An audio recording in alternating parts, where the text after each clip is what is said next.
Welcome to episode 29 of the Filmumentaries podcast. This is Jamie Benning speaking to you here from my haunted house in southeast London. Thanks for joining me again, and I hope you enjoyed the last episode, my chat with Roger Christian, art director and set decorator on both Alien and Star Wars. Looking forward to his documentary coming out soon. If you're new to the podcast, do go back and have a look at what has come before. I've had quite a range of guests now in the last 28 episodes. If you're a return listener, thanks again for joining me. As always, thank you to all of you that support me on Patreon, patreon.com/Jamie Benning. I do take this seriously now. It's a job as much as it is a hobby. So if you do listen to the podcast and you've enjoyed it, consider becoming part of the Filmumentaries family yourself. And you can do that by visiting patreon.com/Jamie Benning, as I said. And for as little as $12 per year, you could really help me in continuing this endeavour, which I'm really enjoying. I hope you are too. Hopefully you'll see that I'm giving this a lot of care and attention at the moment, and I'm spending quite a lot of time making sure I get interesting and varied guests for me to talk to you and for you to listen to. If you consider it like buying me 2 coffees or buying me 2 beers in 1 year, that really could make the difference in me continuing to do this. So thanks so much to the 58 of you that are already patrons. I still plan to have a competition coming soon just for you. Keep an eye on Twitter at JamieSWB and on the Patreon channel as well. And if you are unable to support me, that's fine. The people that do support me are the ones helping pay for it, and that's the model, and that's how it works. It's a good system.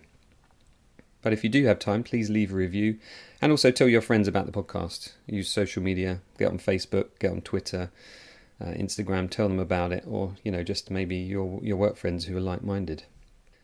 Okay, so for this episode I spoke to another legend of filmmaking, Dan Perri. He's a titles designer and has been in the game for decades. You'll have seen his work on films as varied as Star Wars, The Warriors, New York, New York, Nashville, The Exorcist, After Hours. Dan is engaged by filmmakers to bring his style, which there isn't really a defined style. Dan is able to kind of adapt chameleon-like to the different requirements of the filmmakers, and you can really see why he's been in the industry for so long. And if you think about an opening sequence, it's the first thing we see, and it often sets the tone of the whole movie and starts us off on the story of the film. So it's an important part of the movie. If you're kind of unaware of what goes into Dan's work, obviously as well as listening to this episode, you can visit danperri.com and look at some of his work there. I'll also add some links to some of the work he's done in the show notes. So here's my chat with Dan Perri, titles designer, and I'll be back at the end for a bit more jabbering on. So Dan, when did you first have an interest in art and design? Was it something that's always been a part of you? Well, art and design, certainly, yes. It's always been a part of me. My mother, who's still living at 98, is a painter. And so since I was a kid, she would be painting, not professionally, but she always had paintings going. And she still does at her age. But that apparently, as I can best remember, encouraged my interest in art and design and, drawing with my hand and all those things that artists do. So from a very early age, I started drawing in school and working with clay and 3 dimensions and so on. And then in high school, I was very fortunate to have as my art teacher a woman who had been an agency art director in New York on Madison Avenue at the major agencies there. And for the 4 years I was in high school with her as my teacher, she exposed me and all my colleagues to the best of the design world, graphic design, advertising design, and so on. She made sure we had the latest copies of all the magazines that were published then on design and art and graphics. So I learned about all the art directors and designers and painters and illustrators and so on that were working in the advertising business. And I then wanted to be an agency art director. And I did for a few years later. But graphic design was my real bailiwick. And I learned about Saul Bass and followed him and could recognize his work anytime I saw it in any of those magazines, and eventually met Saul, and he mentored me for a couple of years and encouraged me on, and eventually wanted to hire me. Uh, and I had gone to the Navy and worked as a journalist and did graphic design and so on there. And when I came out, I had this new portfolio of things I'd done, took it to him, and he offered me a job. But something went off in my head where I said to myself, if Saul wants me, I must be good enough. So I turned down the job and opened up a little studio of my own. And I've been doing that ever since. I discovered film titles along the way, a little later, certainly from Saul, but that there were other people who were doing title design, and it was this little niche within the film business, and it's something that you could do yourself without having to have a big staff and things that Saul had. So I began doing that, and eventually it was competing with and parallel to Saul for many years. I could go on with that story, but no, I mean that's the name people think of when they think of title design. I guess Saul being the man who sort of set the standard in a way. But I yes. guess when you joined the film industry, had it already passed the point where in the studio system, I guess directors didn't necessarily have a hand in the titles on their films. It was just done by the titles department. But then that would have changed at some point. That's right. When I first began, it was 1969 was my first year. I remember because my children were born, I have twins that were born in 69. So that kind of demarcated it. And at the time I was working with a title designer who I discovered, and he was doing major studio titles. And he'd come out of one of the studio title departments as well. And then his competitors, and then who later became my competitors, were all from the either title departments of the studios or Pacific Title and one other big title and graphic, and they were a title and optical effects company, and they had a staff of people doing titles. So all of them came out of those places and began working independently. So I was amongst them at that point. But gradually, I remember the Fox Studios title department closed, and then the Columbia department and so on, Warner Brothers as well, and Universal, and then the last one was MGM, who closed. So then there was no department to go to. If you were doing an MGM film as a director, you couldn't any longer have your titles done by their department. So then these independent people who had been connected to those departments then became the sources for title design. I can remember losing jobs to those departments when they were still operating, but then once they closed, then you had a wider field, and there was usually a handful of us, 4 or 5.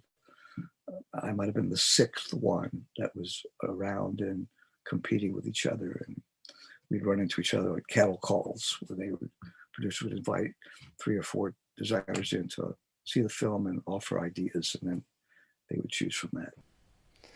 Was there ever a time, just winding back a little bit, was there ever a time you can remember kind of noticing film titles? Was that back in your graphic design days at college, or was there a particular film that stood out to you? I wasn't, as much as I loved film and went to films all the time as a kid and high school student, when I realized that once I learned of Saul Bass and he doing titles, though that wasn't the major part of his work, he only did a small quantity of titles amongst all of his famous logos and poster designs and so on. But I think I realized that titles were something that I could perhaps do when I learned of Saul's work and saw his title designs. Then I became aware of a few other, at the time, big name designers that were doing wonderful work in feature films.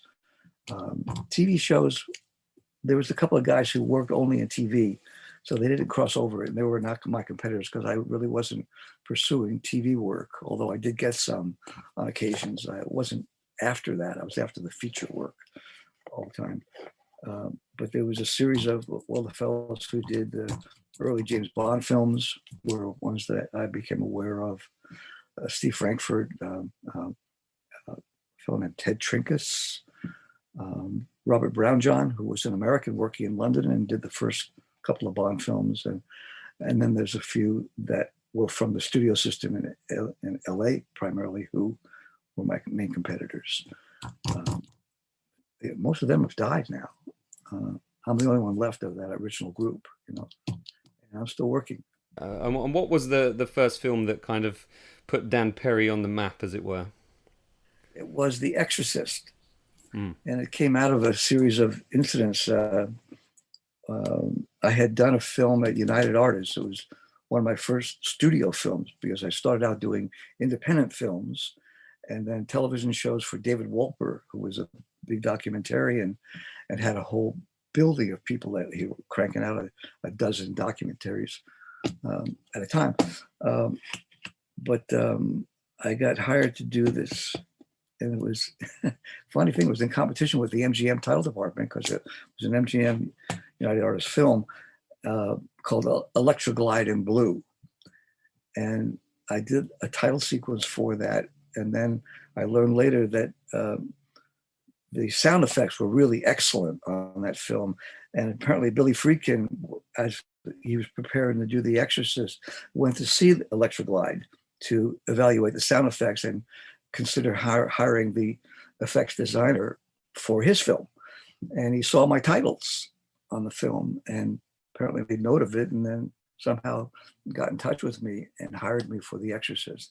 And when that hit so big and was one of the first blockbusters, the way it goes in Hollywood, at least then, was anyone associated with a hit, you have a pathway now to new work because everyone wants those people who worked on these films.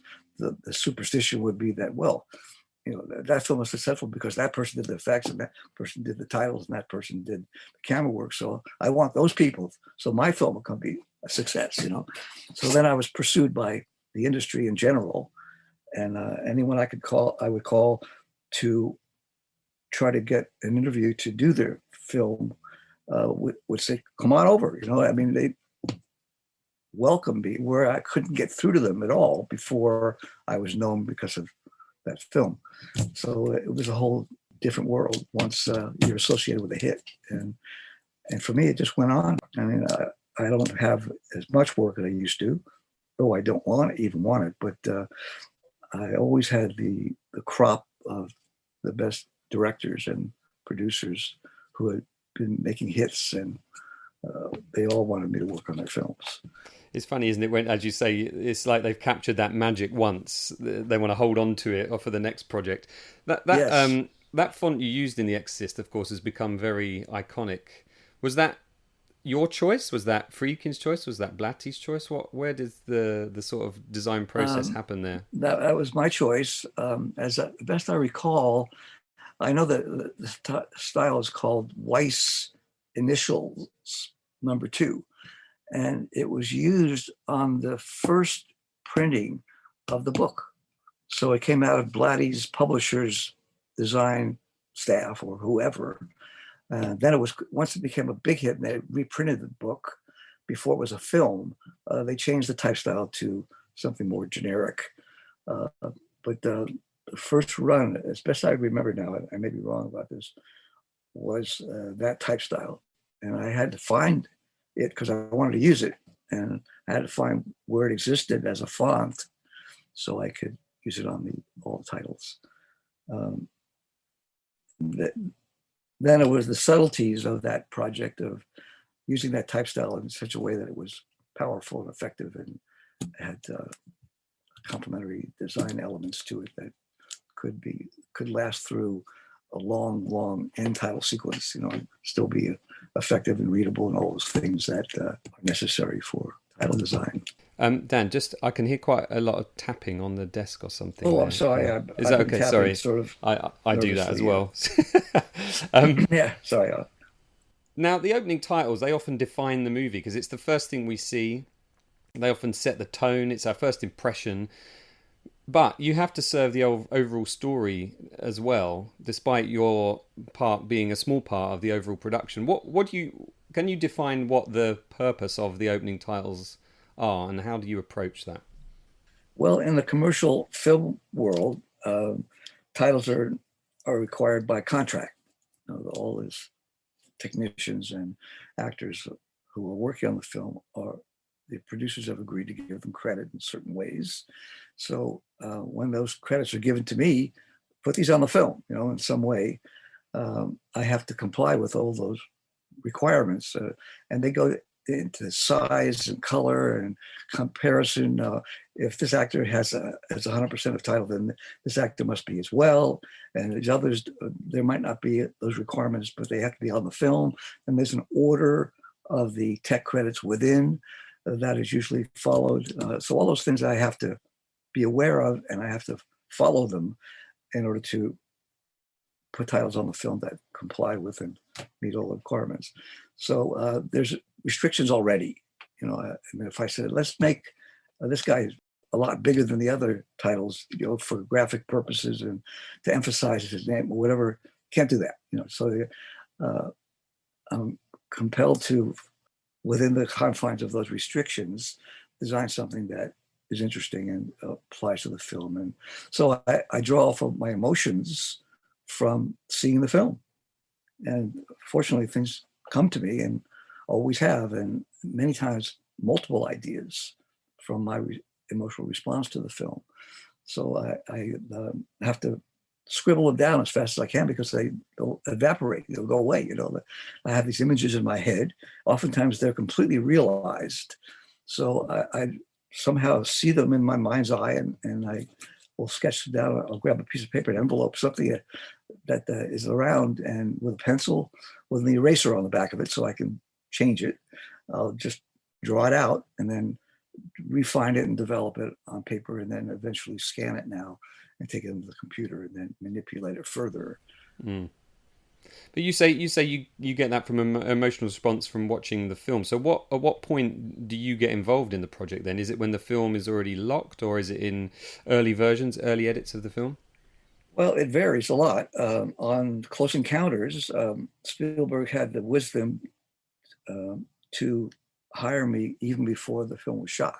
So I designed a logo for the film even before they went into production. And then everything, all correspondence was done in writing, on paper, mail, and so on. So I designed this very elegant stationery, letterhead, business card, and envelopes and things. And then I designed stickers that we stuck onto everything, all the equipment boxes, and we made T-shirts. And on the back it said CE3K, which was the code name of the film. And all the crew wore them on location, and they were all kind of bonded by this common image that represented the film. And then fortunately, he had the power to require that Columbia, the distributor, would carry through with the graphics I did for the titles and the other applications. And then eventually I was hired to do the entire ad campaign to maintain the integrity of what we'd done throughout. See, I always thought that typeface, that font you came up with for Close Encounters, that's got that kind of the lines through it. I always assumed that was a reference to like them looking through the windows through the Venetian blinds or something. But you hadn't even seen the film at this point. No, but I gleaned things from the script, and the first script Paul Schrader had written, and then later Spielberg took over and rewrote it, and eventually got credit for being the sole writer on it. But the parallel lines were more about, for me, just the suggesting of a mystery, something that we know about, and that they be very emphatic and apparent, so that there is something that's disturbing about it. And going along with the subtitles of Close Encounter, a sighting, and then a third was a contact. So it progressed, and that those lines that follow each other were sort of a progression as well. So it felt connected, and there was something that you felt that was out there that you didn't know, but yet was intrigued by. And I mean, all those subtle, emotional, non-linear kind of ideas and thoughts that were what kind of guided me in designing that. And the type style was, there was a lot of curves where there were normally corners on letters that gave it an organic and kind of humanistic or alien feel, because the aliens were going to be these very round, soft edged, almost human figures. So there was a connection with the body curves and the human organic senses that came with that. So it all fit together really well. And it was a type style that I found, a very obscure style called Handel Gothic, which I've never used again. I just didn't think, I've never come upon a project that I thought it was right for. And it would have also been, plagiarizing myself. And I don't tend to do that. I don't, use another idea that I did previously, because I think every film is unique. And that idea for the first one would never apply to the second one, because that second one doesn't have the same characteristics and personality of the first one. And I never used Weiss initials again. I'm looking at that poster for Close Encounters behind you there. Such an iconic image that I love that, because it doesn't give away anything about the movie. There's just, we're going down this road, there's a light in the distance. What the hell is it? I need to go and see this movie. It's the best of movie right. poster, I think. It literally draws you in. You're on the road, you're traveling towards it. So you're already going for it. Come on ahead. Something like Taxi Driver, then, which is a film that still fascinates and terrifies me in equal measure, and not and partly down to that opening sequence with the Bernard Herrmann score, and again, it really sets the tone. And had that footage already been shot? This is a question that I've got really about. Obviously, you're coming up with the titles, but you need to also consider the shots that are in there. Is it often the case that there'll be shots that you're taking from dailies, or are they shots that are purposefully shot for the title sequence on the part of the director, or have you composed them yourself and then they've gone and shot them in some cases? Yes to all those things. Yeah, right. And the fourth step would be that I composed shots and shot them myself, went out and directed them, and then took them to the cutting room and assembled the sequence. In the case of Taxi Driver, David Nichols, he was a kind of creative consultant, visual advisor, went and directed footage, just shot all over New York City day and night, and shot over 200,000 feet of footage of just drive-bys and smoke and cars going past and so on.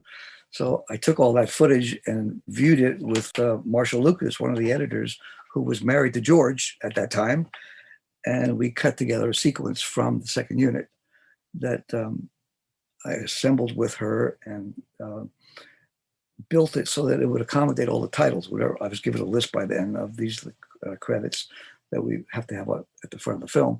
So I made sure it was long enough to accommodate that.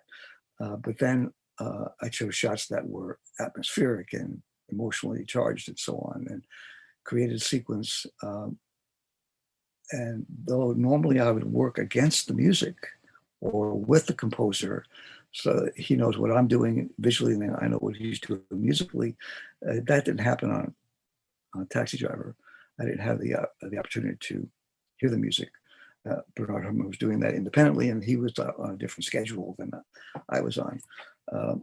So after I cut the sequence and seeing cuts of the film by that point, I had an idea that we should explore the what I call the underbelly of New York City, the horrible part of it that Travis Bickle lived in and drove all over the city and dealt with those people in that horrific place that he lived. And that should be interpreted in a very graphic, high contrasty way. So I knowing the tools that were available to me in the optical world, I knew that I could copy all the shots on what's called an interpositive, a special stock that Eastman created in order to duplicate those images as accurately as possible. This IP stock was for that purpose, but I chose to shoot from a color print, which was a positive image. And when you shot that onto dupe negative, everything was heightened. The contrast was heightened enormously, and the colors were very saturated. So the blacks were real black, and the colors were real dense and deep. So it gave me the look and the feel that I wanted. So I shot the whole sequence from color print, and then the one shot, the POV looking through the windshield, was raining, and there's the kind of streaking effect. I discovered at the time a new effect called slit scan, which is a process of photographing and rephotographing a shot, and every time you rephotograph it, you slip it one frame, and you can do as many frames as you need. So we did 12 passes, and it created this streaking, trailing effect, which was perfect for the mood at that moment and seeing through Travis Bickle's eyes what was out there in this horrible world.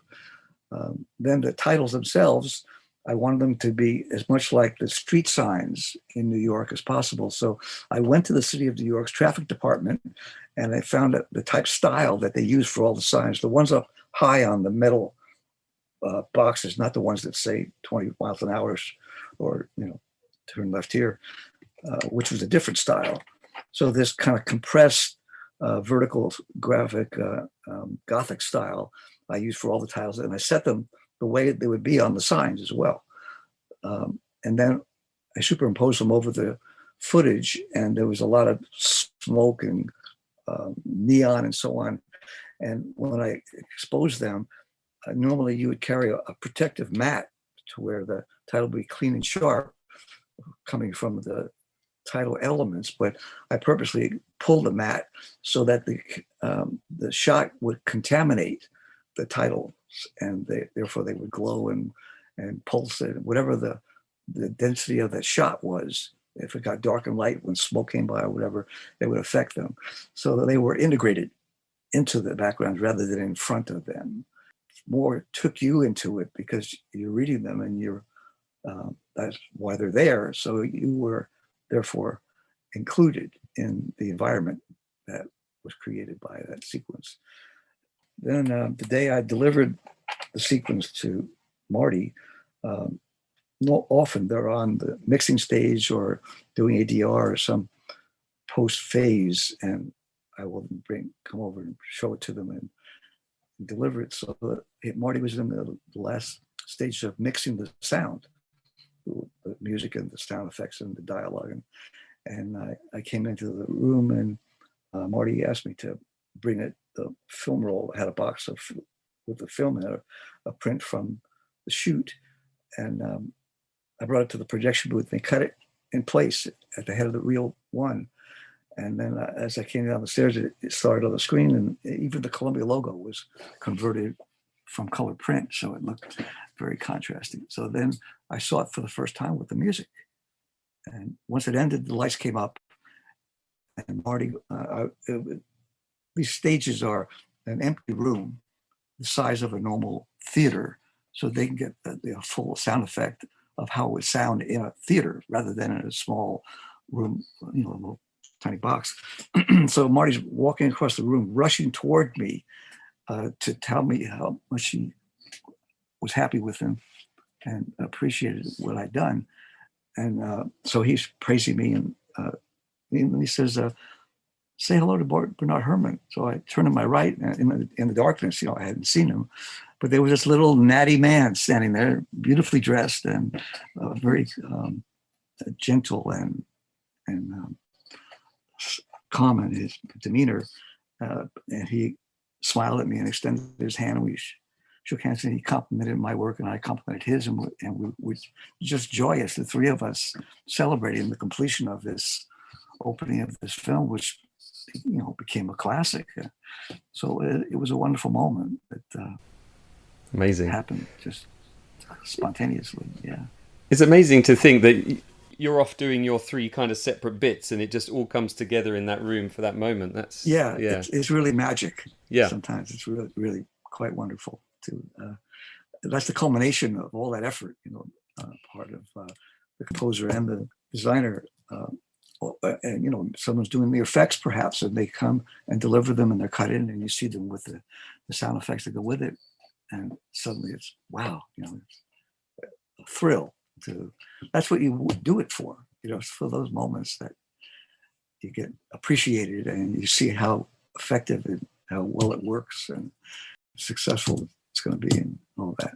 So yeah, it's a lot of emotion for me is certainly directly connected to the work and dealing with the filmmakers. And so, who is your closest relationship with in doing the titles? Because that example you just gave there with Taxi Driver, it sounded like you were fairly autonomous. But are you in liaising with the art director, or the director, the editor, the composer? Is it the marketing department, or is it all of them, or none of them, or some of them? All of them, and some of them, and it varies in every case. Many times I'll consult with the art director if there are things about the film that I see that I wonder how they came upon, or why are they using so much red color in the sets, or whatever it might be, that I can glean something from, perhaps. So I'll reach out to the art director in some cases, or the production designer.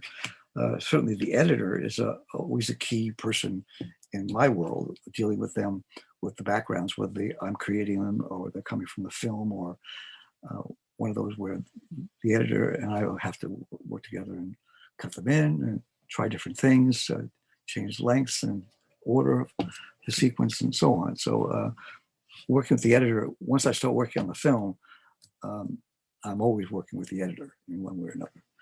And actually the director's there and oversees everything, and it's all done at his or her requirements and how they see things. So it's a very collaborative thing from the start to the finish. When you were saying with Taxi Driver, you were kind of editing the footage together yourself. Would you have a Moviola or a Chem or a Steenbeck or something to do that on? I do, but I wasn't.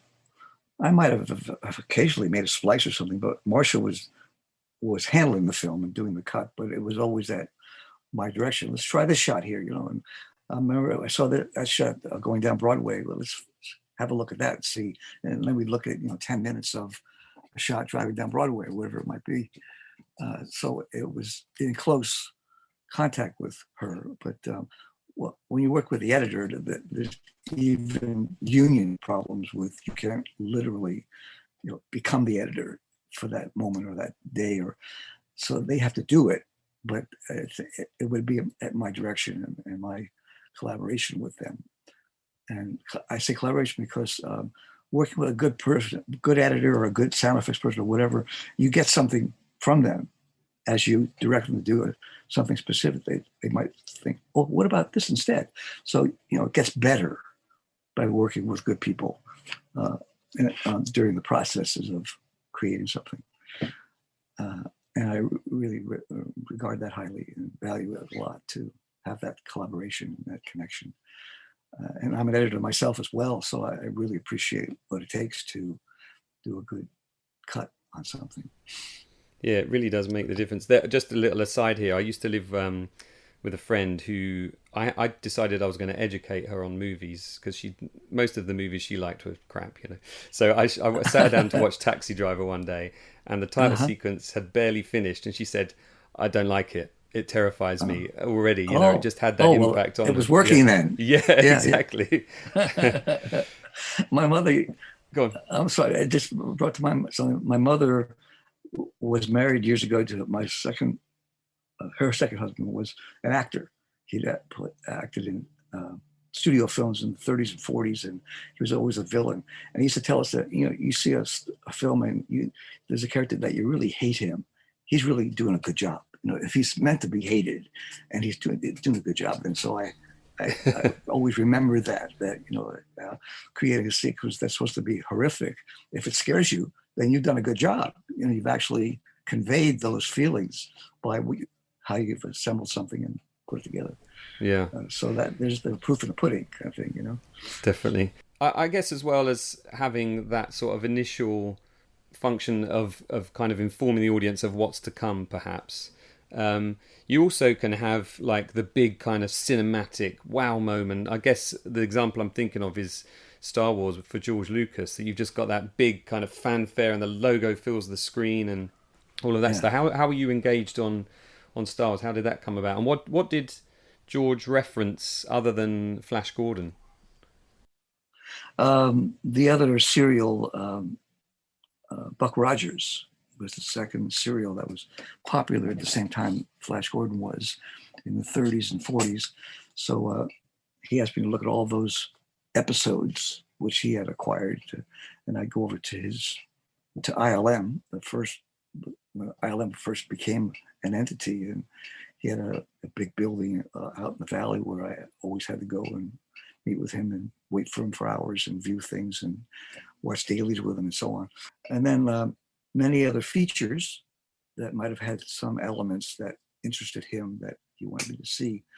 And then I would look at other films that came to my mind that I thought might be something there.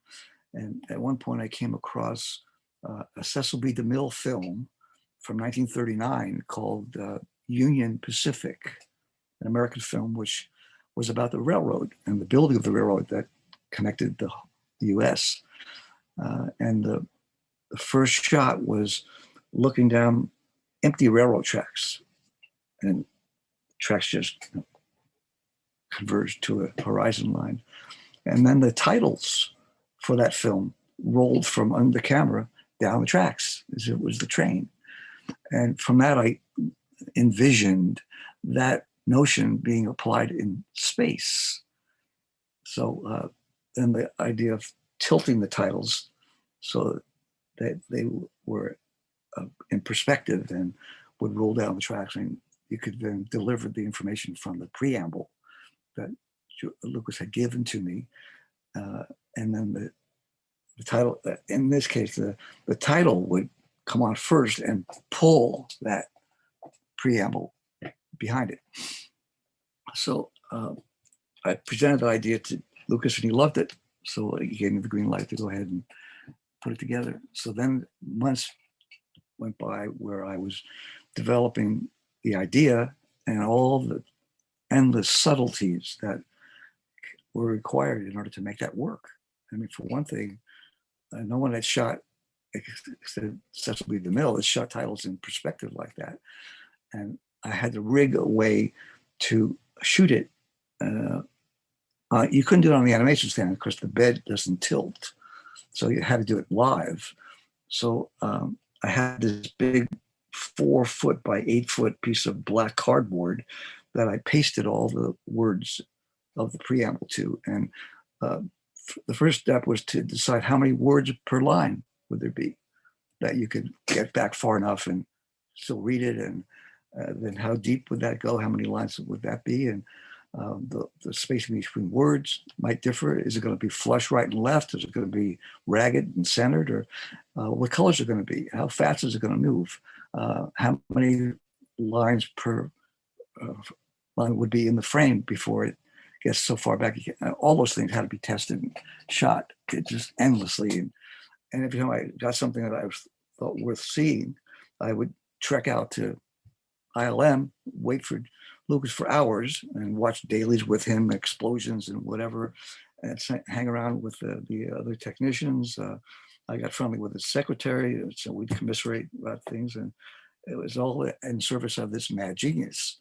And finally, each problem was solved, finally settled on the color, on the angle of perspective, on the horizon line, on the wording. And while that was going on, he was changing wording sometimes, give me a new set of words that he wanted to say.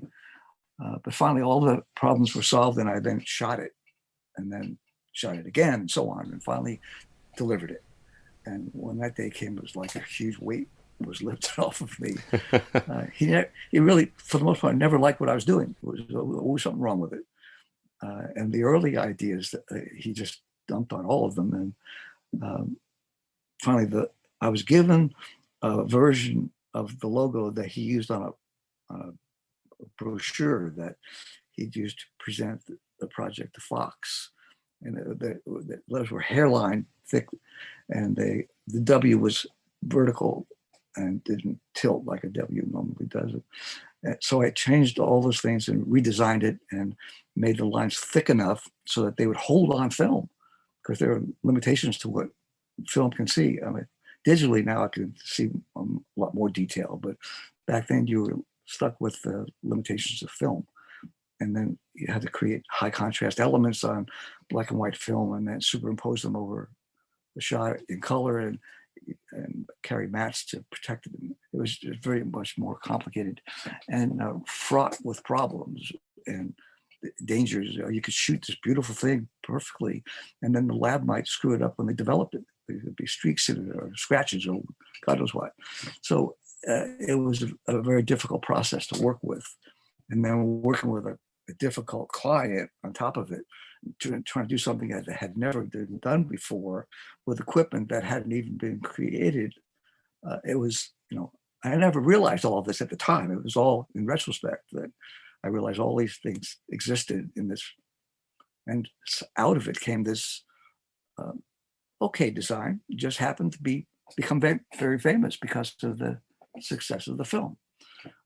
So that's what happened in reality. Mate, yeah, I've spoken to several people who worked for Lucas, and it was always the case that he never really, like you said with Scorsese's example, he never really bathed you in praise. He tells you when he doesn't like it, and if he doesn't say anything, he probably likes it. Yeah, that's right. And he's on to the next thought, kind of thing. I came to realize that very few directors knew what they liked or what they wanted, but they always knew what they didn't like, didn't want, and when that came, they would immediately, dump on it and tell you how much they hated it and so on. I was working at Disney for Jeffrey Katzenberg when he was running Disney, and I did this really, really nice design for the logo of a film called The Rescuers Down Under. It's an animated film, and there were two directors on it, and they loved what I'd done, and we shot it and put it on the film, and they showed it to Katzenberg one morning, and they told me later that they said, "What do you think of the logo? It's great. I liked it." And Katzenberg said, "I hate it, and I never want to see it again." And that was it. So that happens sometimes, and they're very emphatic when they realize they really dislike something, but rarely will they praise it. Scorsese might be the exception, but pretty much, and Dick Rush was an exception too. He was always very, very kind and appreciative of the work, and in different degrees. I've been praised by many directors, but not to the extent of Scorsese or to this severe other side of it from Lucas. Okay, so we've reached about the halfway point of my conversation with Dan Perri. We'll be back after these short messages. Here's what some people are saying about the Projection Booth podcast. This podcast takes no shortcut in producing outstanding content. How they haven't become more widely recognized is beyond me. I love this show. Smart commentary, in-depth interviews, and great production. It's obvious how serious these guys take their podcast and bring that next level of professionalism that anyone would be hard-pressed to match. There are few things better in life than listening to people who are both passionate and knowledgeable about their subject matter. The Projection Booth, with their wide and wild range of film discussions, is one of those things. Simple as that. The Projection Booth is the highest quality film podcast around. I love the focus on cult films, witty, informative banter, and amazing interviews. The Projection Booth is the best podcast out there if you're a serious film lover. The Projection Booth podcast, with new episodes available every week at projectionboothpodcast.com. Are you tired of pop culture podcasts where the hosts exist in a constant, blissful state of agreement? Well, fear not. Let me introduce you to the Chinstroker versus Punter podcast. Mike is an ex-film student with a penchant for David Lynch, and Paul is your man on the street who likes what he knows and knows what he likes. Join us fortnightly as we discuss what we've been watching from our own very different perspectives. You can find us at csvsp.libsyn.com. Chinstroker vs. Punter is a proud member of the Pod Syndicate family of podcasts. If you want to get involved in the filmmaking industry but don't know where to start, check out raindance.org. Raindance is not only a film festival, but also somewhere that you can sign up for training and courses in subjects like acting, directing, producing. There are short courses and full-time degrees, and if you quote Jamie10, that's JAMIE10, you can get 10% off. So check out raindance.org to see what catches your eye, and maybe you'll get that job you've always dreamed of. And then maybe you can come on the podcast. It's funny, isn't it? Because if I think about posters and I think about titles on movies, anything that involves lettering, whether it's packaging or anything like that, I think we as consumers have a fairly instinctive reaction to it, in as much as we know when it doesn't look quite right. Yeah, even if we can't verbalize it. Yeah, well, I often can't, but I look at something, I just think, oh, that doesn't work. And I guess the real challenge is for somebody in like a director to be able to verbalize it, to be able to put it, in a way that you can understand. But I'm sure you've had direction before, just, saying make it better or make it different. What do you do at that many stage? times a director might be great with his cameraman and his actors and get performance and so on, but sometimes not very good at conveying how they really feel. So you have to pry it out of them, or you have to show them things that are comprehensive enough that they can give you a response to it. Early on, I learned that showing a director a storyboard of an idea, even though it's very comprehensive and illustrates from 1 to 2 to 3 to 4 exactly what happens, and something is zooming up or traveling or whatever it might be, and they say, yeah, great, good. And then I go and shoot something and bring it to them. They say, oh, I didn't think it was going to be that fast. See, I realized they could not visualize what I was describing. So I stopped doing storyboards and started doing testing and showing them things exactly the way I wanted it to be, so they could see and approve or disapprove it. So I learned from that I used to put these directors on a pedestal that, they must be much more brilliant and creative than I am, because they're directing films and I'm not, kind of thing, Yeah. I give them so much credit, and then you start to work with them and you realize they're times dumber than I am and don't have, so there's something missing. They might have this talent of directing and getting good camera work and good performance, but as far as getting the best out of all the other people, they just didn't have what it took. Once again, Scorsese is an exception. He knows all the phases of filmmaking, and he knows how to choose the right people and then let them do what they do. Yeah. He's smart enough, and he's going to get the best from them every time. And that makes his films that much better as a result. And any director that knows that and applies that principle is making good films. And sometimes they'll be successful, even though they're not good films, but they're successful for other reasons. And many times a film that has the best of everything still won't be successful. I mean, who the hell knows? As Robert Towne said, Bo Goldman said, nobody knows anything. That's really true. One thing I will certainly say about your work, Dan, is that there isn't a distinctive Dan Perri look. You can't look at something and go, I think Dan did that. Whereas other designers, I think there's a certain style they subscribe to and they're hired on that basis because, yes, I want something like that they've done before. Whereas your work, you look at it from Star Wars to Nashville to Close Encounters to New York. I mean, it's just all completely different and all speaks to what the film is about. I think that's the real value of your work. Do you think that's what's kind of kept you in business all these years? I think so, as I think back on it. And it's a very complimentary thing for you to say. I appreciate that. And others have recognized that as well. And I've even been called a chameleon on occasions because of that. And it seems logical to me that since every film is different, and an idea that you used before or that you pulled from another designer's work might be right for the film you're working on.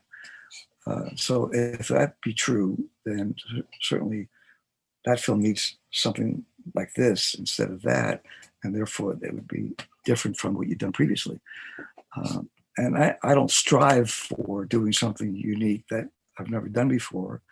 It's the film that draws me to do that, because that's what the film needs in my eyes.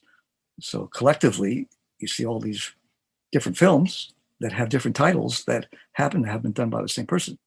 So it's just a coincidence, I think. A happy coincidence, and I'm grateful that I've been involved with so many films that were successful and appreciated, and my film work has gone along with it, just gone with all those other aspects of that film that were well done and caused that film to be successful. But yeah, I just keep rolling along. A film will come to me and it needs design that I might not have done before. Maybe like Star Wars, no one had ever done it before. But if it's right for the film, then I've got to find a way to present it and then execute it. And there might not be the equipment or the methodology to do it. That becomes a problem itself to solve. And sometimes I've done things that cause problems to happen that have to be solved in order for the film to use that idea. Raging Bull is a good example of that. So, if you want to hear this. Yeah, I had a question about Raging Bull, but yeah, you go on. Started out that Marty invited me to see the film. So I went to a screening room at Technicolor over on the east side of New York City, and the screening was just for me. So the lights went down, and then suddenly they came back up again, and the guy on this projection on the speaker said, "Oh, we have one more person that's joining you." So in walked Sidney Lumet, who came and sat next to me, and I introduced myself to him, and later he wanted me to do his next film, but he died before he could. But we viewed the film together, and then I went over to Marty's apartment on 57th Street, and I stopped at the Baccarat store, and I bought this beautiful crystal ball as a gift and brought it to him. And so I get to the door of his apartment, and this young, kind of a waif young girl answered the door, and I thought she was, I don't know, his housekeeper or whatever. But it turns out it was Isabella Rossellini, who he had just married at that point. So she is raving about the bull, and Marty, let's put it over here, and so on. So finally we sat down, and I had an idea already, which I usually get right away after seeing a film. And I said, this title has to be, whatever we do, it's got to be in red. And I said, this guy's so passionate, and he bleeds all over the place. The red color has to be the dominant color. And he looked at me quizzically and said, "Dan, you just saw it. I shot it in black and white, and we're not going to transfer it to color film in order to release it. It's going to be black and white prints." He said, "How are you going to do that?" I said, "Just leave it to me. I know what to do." So once he approved it, and I also had said at that moment that this guy is not a raging bull. He's a raging bull. And for me, that meant to express that, to take the space out of the two words and make it one word jammed together. And I chose to do what's called big and little caps. So there was all cap letters, but the R and the B were bigger. So now this B is in the middle of this word that says Raging Bull, and it's in blood red. And so I had to execute that on film. So how I did it was copied the black and white master of the background of the boxer sparring with himself, and Marty shot it in slow motion. He shot it 48 frames instead of 24 frames. I then can double that again, so it was at 96 frames and even slower, more poetic and graceful and elegant. And then I chose. We would do a lot of other titles in the film that would identify the boxers and the matches, the dates that took place. So it was very much like a newspaper sort of feel to it. So I went through at that time, most newspapers used a Gothic type style on all their headlines and so on. So there was one News Gothic #2 that I chose to do all the titles with. Then I set them in heightened the space and created an element. And now that I copied it to black and white, color stock, I then had the optical and lab problem of making that black and white, even though it was on color stock. So as a matter of what's called timing, we color correct, and the three layers of color stock, yellow, blue, and magenta, together make black. So I work with a timer who adjusted the color so that there was no yellow cast or blue cast, which often takes place when black and white images come to color stock. So once we had it timed so it would be dead black and white, look just like the black and white, the rest of the film, I then superimposed all the titles over that sequence. And then the sequence ends at a face to black, and then it comes up with the story in black, from black and white stock that follows. So in order to get this piece of color stock onto a black and white film, it had to be spliced together. It was called positive editing. So I supervised the negative cutter, and we took the 75 prints that were made And over the shoulder of the negative cutter, I made sure they cut the color stock onto the black and white. And then after they cut a couple of them, we went to the projection room to view it. So now this black and white sequence on color stock looks gorgeous. And then it cuts to the first scene from the black and white, and suddenly it jumped out of frame. It was not, the heads were cut off or something had gone wrong. So I stopped and we went up to the projection booth and looked at the film. And only then did I realize, I didn't even notice it while they were cutting the film together, that color stock is thicker than black and white stock. So at the point that the splice was made, and when it went through the gate, it would bump the gate and throw it out of frame. So we had to do a special title on the head of the reel, even in front of the leader, that was addressed to the projectionist, that when he pulled the film down to load it onto the projector, you'd see this message that said, "Projectionist, ride the gate," which is the name for this little lever that you can see. And sometimes when you change over from one reel to another, it might be slightly out of frame. So the projectionist is ready when those dots that used to pop up just before the reel change, he would watch for, he would do that time that the title sequence was going to end, and he would be there to adjust in case the stock difference threw it out of frame. Wow. So the design had created a problem that I then had to solve in another way in order to make it work. But boy, does it work. It's a great opening sequence, that. It really... Yeah, it was worth it. Yeah, it really was worth it, yeah. It's amazing to think that you create a problem just to that you need to overcome just to reach that artistic vision. And great that Marty was able to trust you in doing that and leave it in your capable hands. Yeah, and of course I didn't know this was going to happen, so when there was no way to present the film without knowing to ride the gate on every projection, on every screening around the world. So we had to find a way to notify every projectionist that this problem could happen. And That's crazy. That's great. Those days are gone. I bet the projectionists are happy about that, although there was a certain art to projection then. So coming from somebody like Scorsese, this seasoned director with a huge amount of experience, I'm sure you will have worked with many young directors.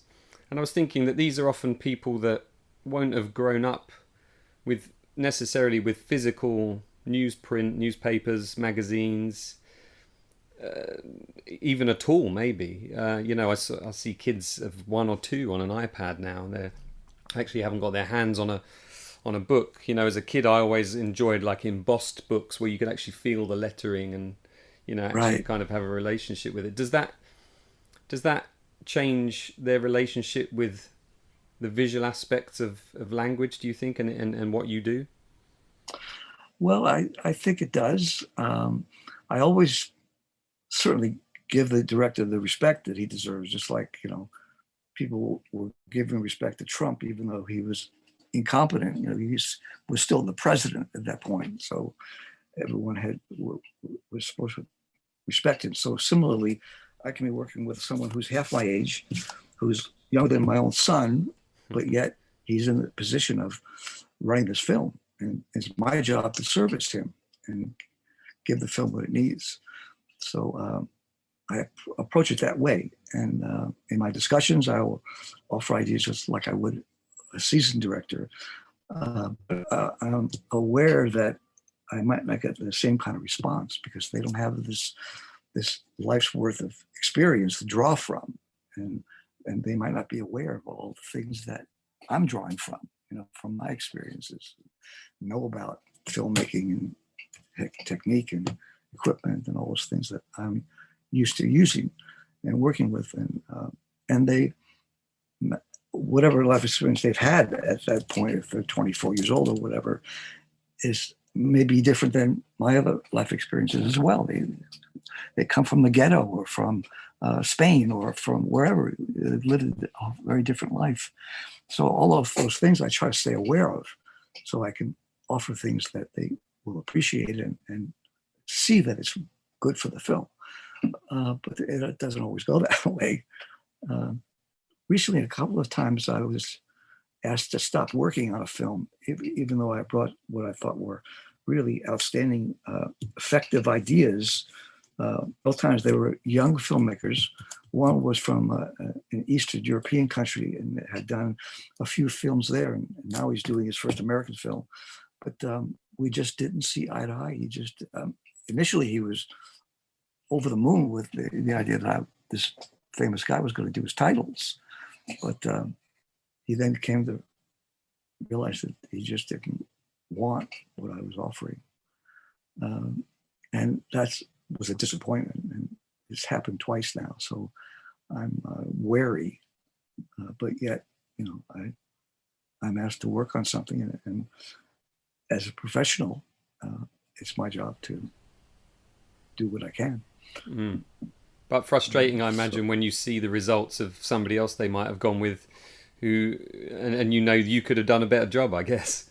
Yeah, that's happened too, where I'll eventually go and see the film, and initially, when they feel that way, I'm disappointed and I'm rejected.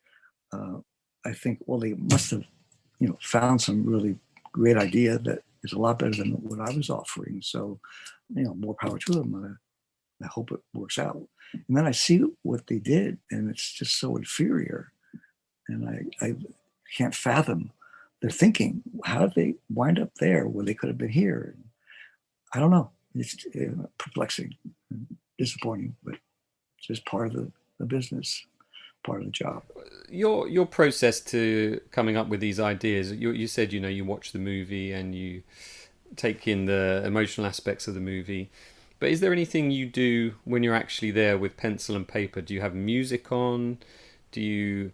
I often hear that, well, you mentioned it yourself, actually, that these ideas come fully formed sometimes. Yes. Does your creativity feel part of you, or does it feel external to you and you just need to kind of capture it? That's an interesting question. I think both.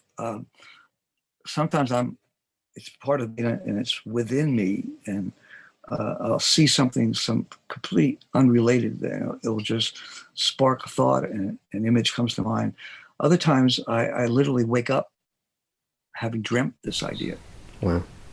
And I have to literally turn to my pad and paper right next to my bed and just sketch it out before it goes away. It evaporates sometimes and it's gone. It's not there anymore. And then I have to wait for it to come back. Sometimes it does, sometimes it doesn't. And sometimes I'll have ideas right on the spot when I'm presenting ideas to the director, and then I'll just grab a piece of paper and sketch it. And hey, what about this? I'll say, or if what I'm showing, they're not following or they're not appreciating it, and then sometimes an idea might come to me right there on the spot. When I was doing the logo for the Samuel Goldwyn Company, Sam Jr. had just taken over the company. His family's father had died, and I learned then from him he wanted to bring a new look, a new modern look to his company.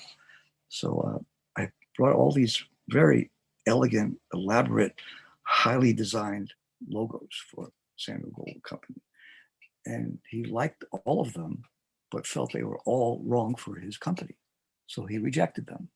So now I'm walking out the door, and this idea came to my mind. So I literally turned and said, "Sam, what about this?" And I described this idea of a fountain pen coming into frame and scratching out, writing the signature of Samuel Goldwyn. So he liked it a lot. So I said, "Well, I'll come back with some more details." And so I did a storyboard on this one because it was just a matter of showing how the letters are adding on and being written, what angle you're at, and how composition and so on. So I'm now describing this, and I'm showing the family storyboard. And I said, "So now your dad's signature comes on and it starts to say S." And he says, "Wait a minute. This isn't going to be my dad's signature. This is going to be my signature." So then I realized he really wanted it to be his company. And it could only be, if it's going to be a signature, it's got to be his, not his father's. So he later sent me a envelope full of papers where he just signed his name over and over and over. And he had circled the one he liked. So I then just copied that and animated it, hand animated it like the old time animators would have done. I still have the stack of cells here in my office from having done that. Yeah, that's very cool. I don't mean this to sound like a sort of radio segue, but you talked about things coming in your dreams, and that immediately made me think about Nightmare on Elm Street, which is about that. Yes, yeah, it is about that, and it has, again, like we said, it sets the tone. But you get to establish the character, like the iconic part of the character in that sequence. He's building his glove there. How did that film come about, and what was the process behind creating that title sequence? Well, the titles for those, I did 3 of the Nightmare films. The first one that Wes Craven directed was fairly straightforward. It was a logo that had to be, damaged, affected by this horrific person. And so it had this craggy, worn, beat up kind of feel to it. And it was blood red, of course. And I think it zoomed up and so on. But that established a viewpoint that later I was asked to do. The second one, part 2, that Jack Sholder directed, he had it under control and didn't need any help. But on part 3, that Chuck Russell directed, was his first film as a director. And I was on the short list of considering to direct the film.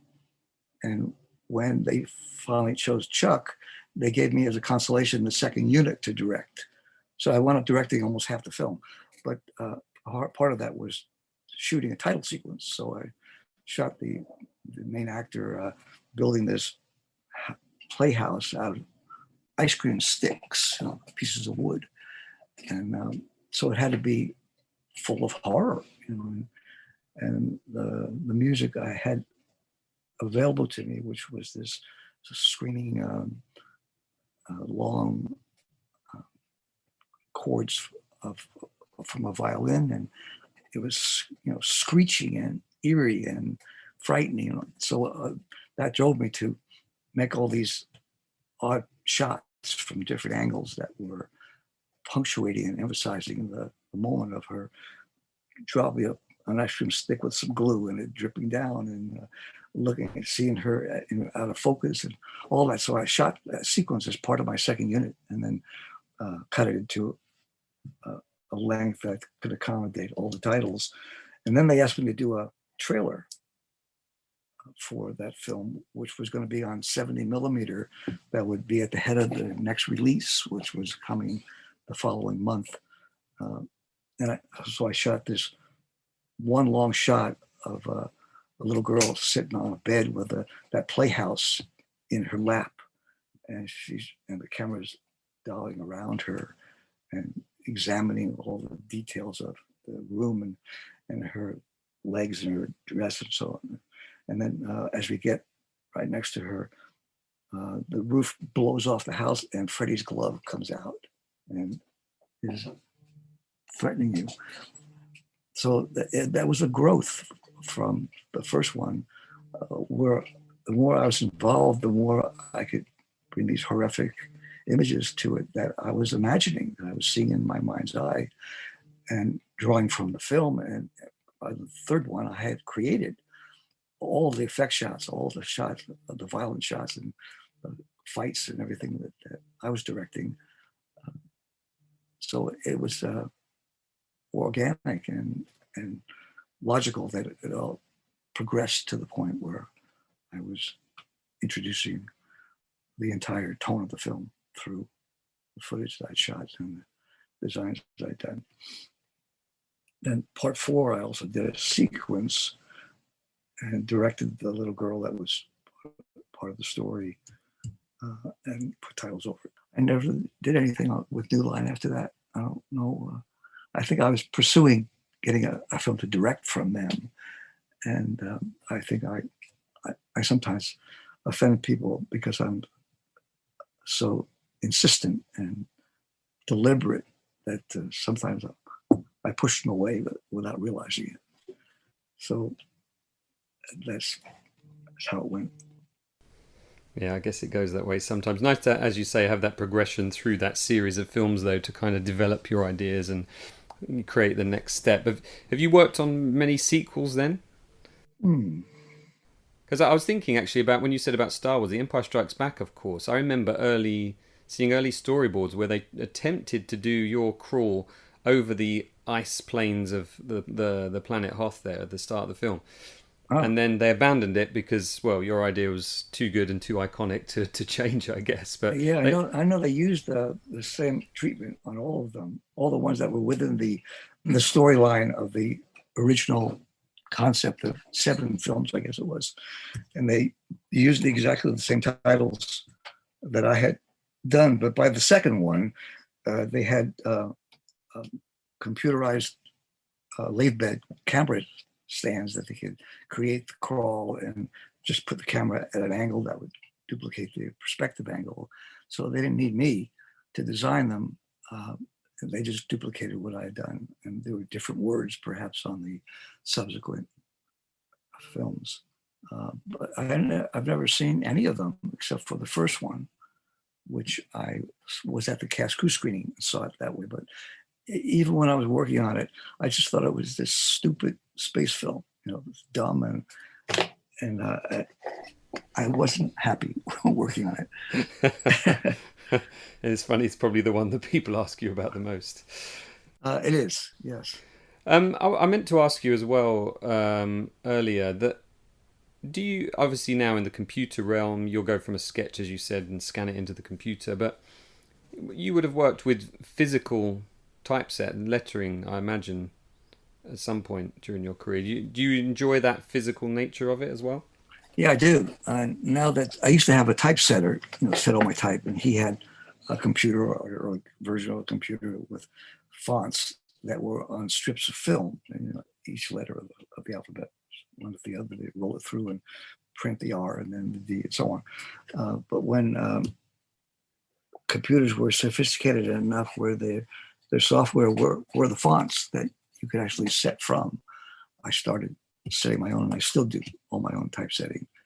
I love type, and the beauty of every letter, the shape, and how they differ from one font to another.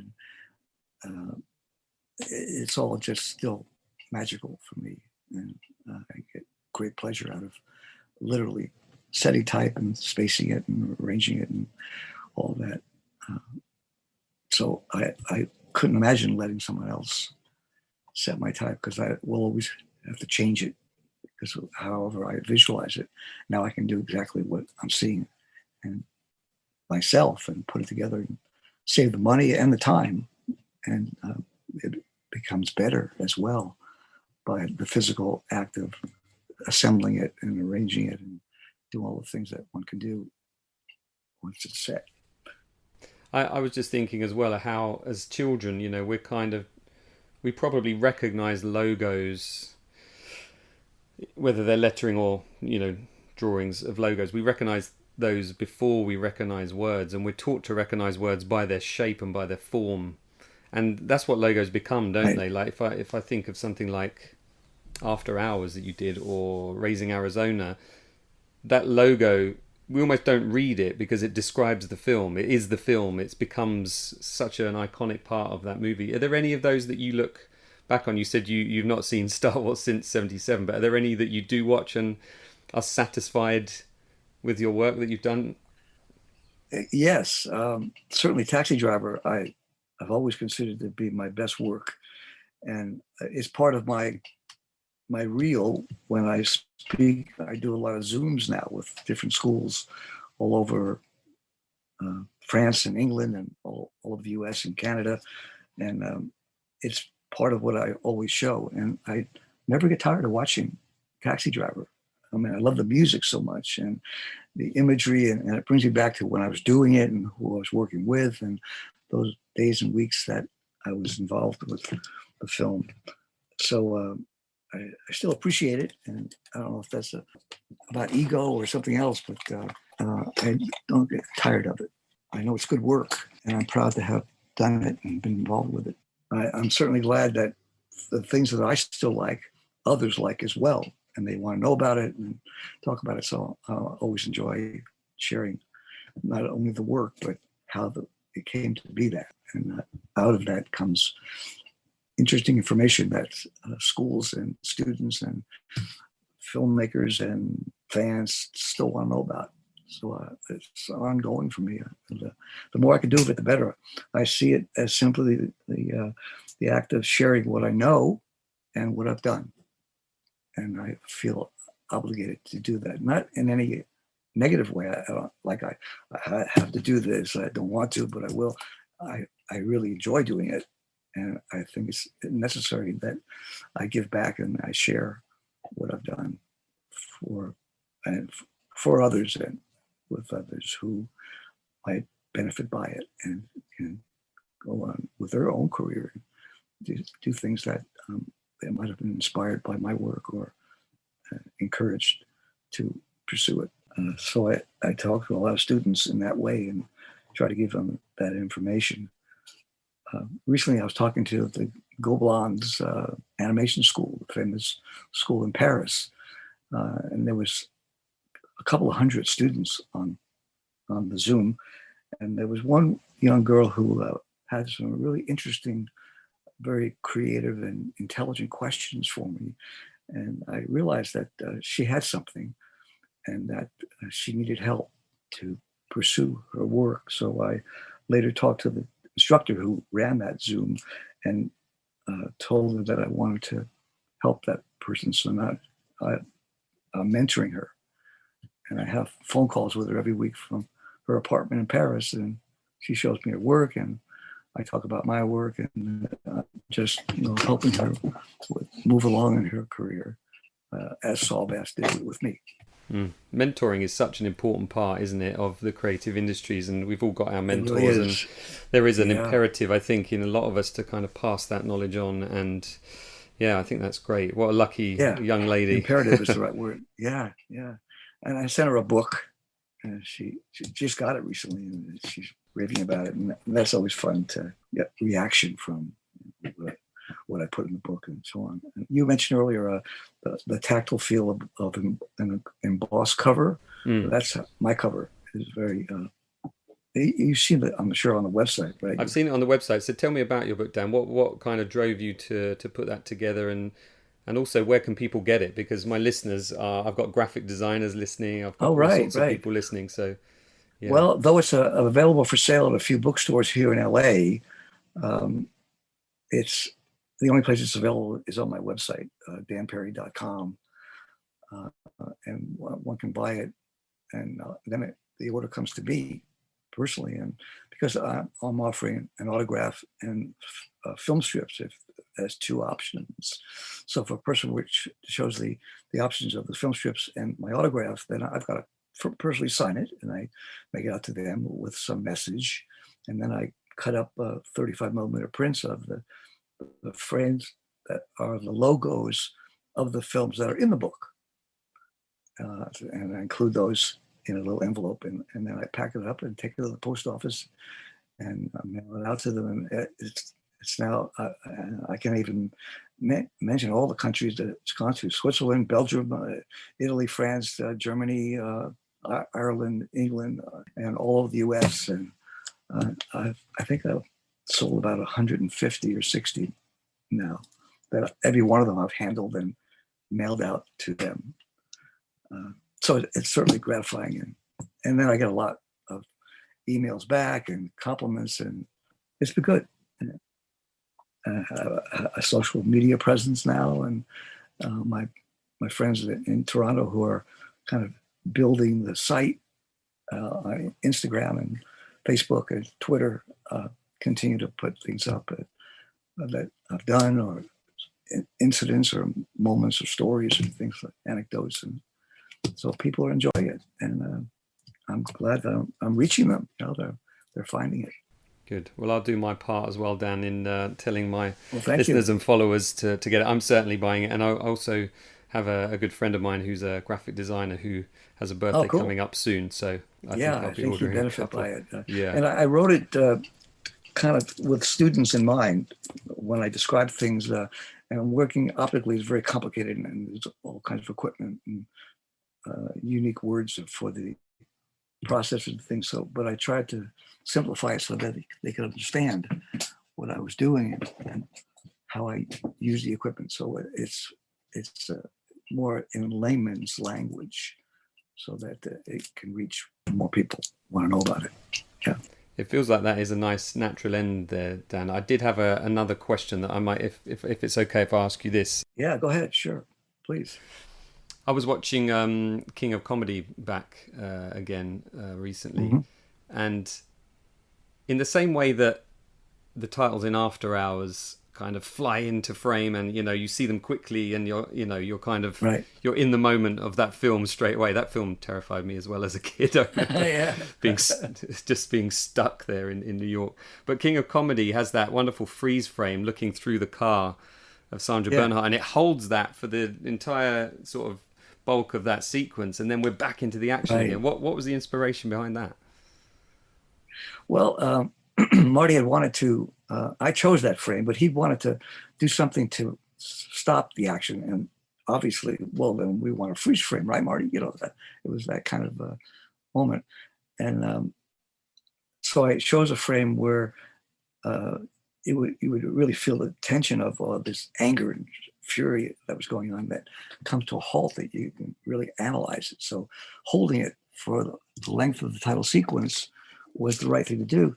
And then if the title floated down and kind of settled in front of this, that allow you to still see that moment, that stopping time, but then go through the titles in a unique way. So I chose to reverse the emphasis of the first and last name, where normally the first name is less important than the last name, and I always make it smaller. I just did the reverse of that.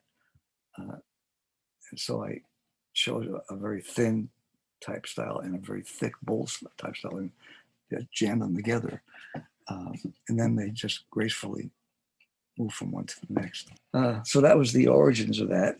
And then when it cuts back to the horrors of the moment, it's suddenly created a quietness that is now gone. So the contrast is severe. Wow, you're hit with all this chaotic goings on from this moment of calm, quiet, and the music is gentle, and it's just delivering this information in a very calm way that is unlike the rest of the film.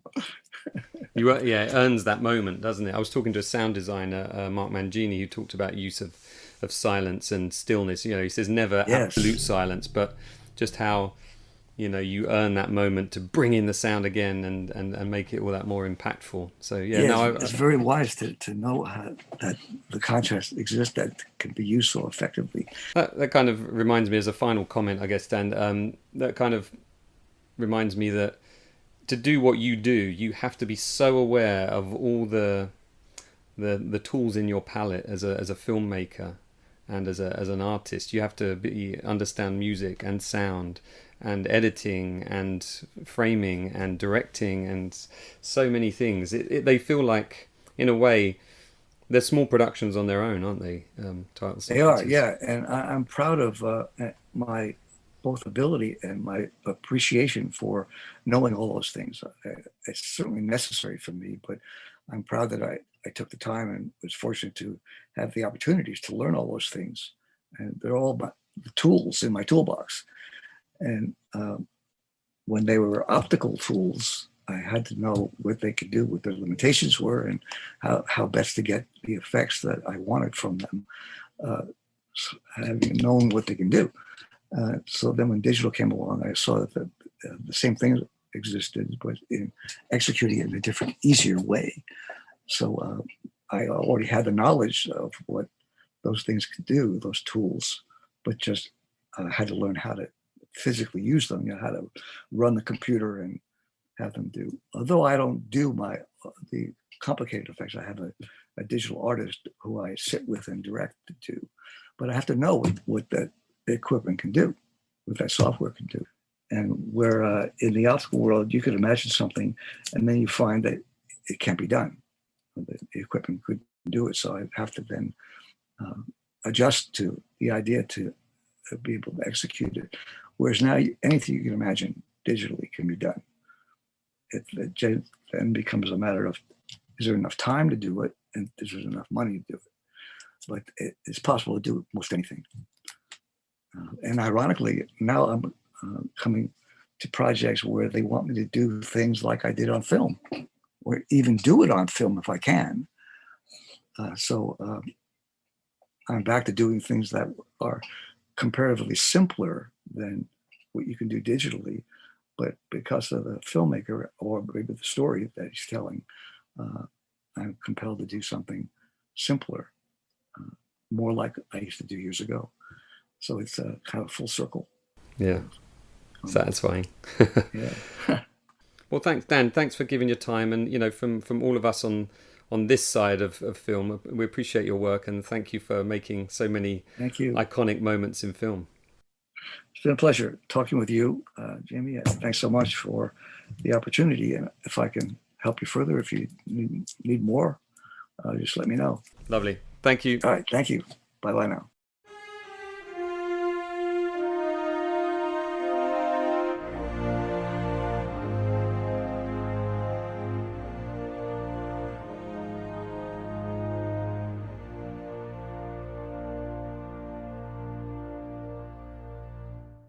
I hope you enjoyed my chat there with Dan Perri. He's a really humble guy and clearly understands, his art and craft and how it contributes to the overall picture. Thank you, Dan, for giving your time. And as I said in the conversation there, do check out Dan's book at danperri.com. There's a little tab at the top saying book. I've ordered mine and I've gone for the big one with the signature and the film cells and everything else. So do check it out because I think you'll be interested. And if you're anything like me, do check it out, because if you're anything like me, I'm pretty sure you'll be interested. And I think you are like me, in a way. And I also think it's, always good to support independent publishers. Some news about what's coming up on the podcast. Earlier this week, I spoke to, rather excitingly, a real film legend and hero of mine for many years, Walter Murch. If you remember back to episode 27, I spoke with John Lefkowitz, who directed a documentary about Walter.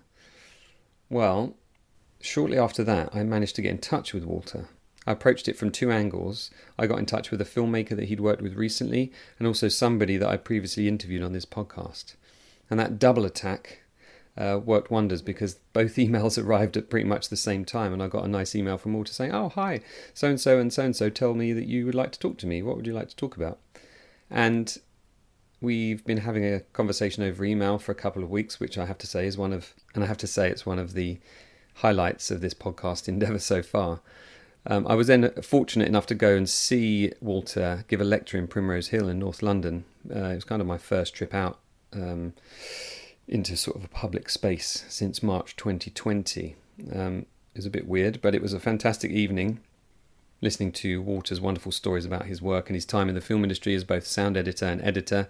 But as John Lefkowitz and I were saying, he's more than that. He's a philosopher, he's a scientist, he's a translator, and quite frankly, I could listen to him talk for hours.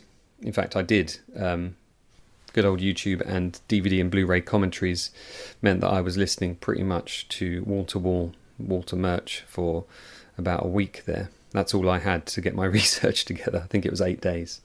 So just this Monday, the 28th of June, I was able to speak to Walter. We spoke for just over an hour. Despite having a few more episodes already in the bag, I think I'm going to bring this one forward because, well, I'm quite excited about it, and I think you're going to enjoy it very much.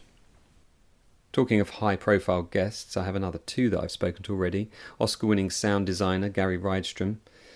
There really is a through line from Walter Murch to Ben Burt to Gary Rydstrom, so I hope you enjoyed that one. Secondly, I spoke to John Patrick Shanley, he of many plays and films, including Joe vs. the Volcano, Moonstruck, for which he won an Oscar, and Doubt, the wonderful film starring Meryl Streep, Philip Seymour Hoffman, Amy Adams and Viola Davis.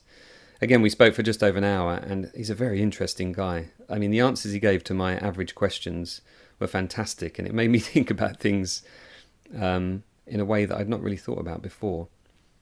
That's what's so great about doing this podcast, is getting the opportunity to speak to these people and share their stories, but also it's an education for me. And it's one of the aspects that I really do love about meeting these people and hearing all these different perspectives, not just on the film industry, but in life in general. I've come away from a few of them now just kind of looking at the world a bit differently. So join me again for the Walter Murch episode later in July 2021. And in the meantime, be good, stay safe, look after yourselves, and I'll see you back here soon.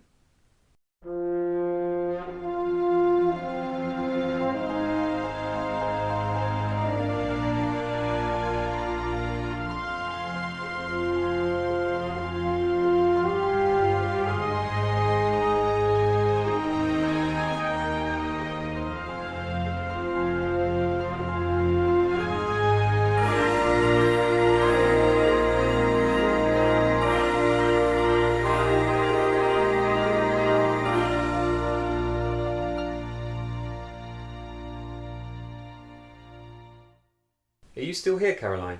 This is the end of the podcast. You can switch it off now.